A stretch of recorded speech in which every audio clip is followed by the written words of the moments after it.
SP గారి ఉత్తర్వుల మేరకు ఈ దినం వీకోట ఇన్స్పెక్టర్ వాళ్ళ సిబ్బందితో పాటు రాబడిన సమాచారం మేరకు బైరుపల్లి క్రాస్ వద్ద వాహనాలు తనిఖీ చేస్తుండగా ఈ కర్ణాటక రాష్ట్రం నుంచి ఒక మారుతి ఎర్టిగా కారు పోలీసులను చూసి రిటర్న్ తీసుకొని పోతుంటే అందులో నుంచి ఒక వ్యక్తి దిగి పారిపోవడం జరిగింది.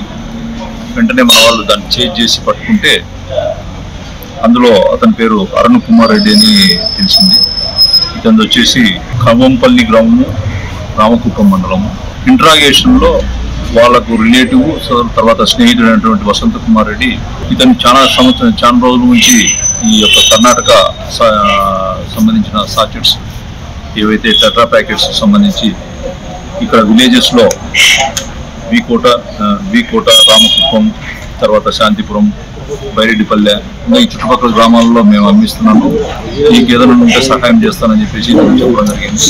ఇతను కూడా మెల్లిగా ఒక 6 months నుంచి కూడా వ్యాపారం చేస్తూ ఉన్నాడు.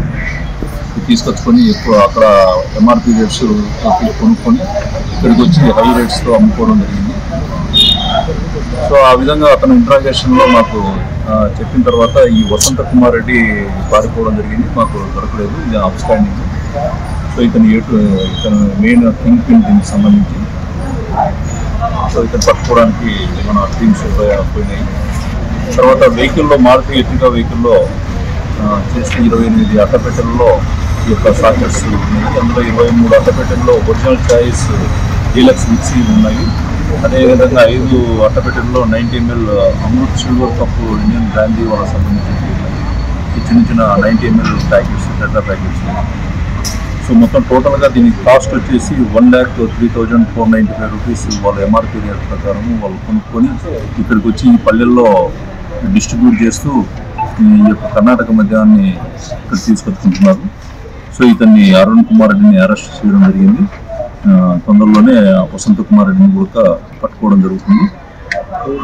ప్రెస్ ద్వారా మేము ఒకటే విజ్ఞప్తి చేస్తున్నాం, ఏదైతే ఈ ఎలక్షన్ పాయింట్ ఆఫ్ వ్యూలో కర్ణాటక రాష్ట్రం నుంచి నాన్ డ్యూటీ పెయిడ్ లిక్కర్ ఎవరైనా ఇక్కడ తరలించినట్టయితే వారిపైన కఠినంగా చర్యలు తీసుకుంటాం.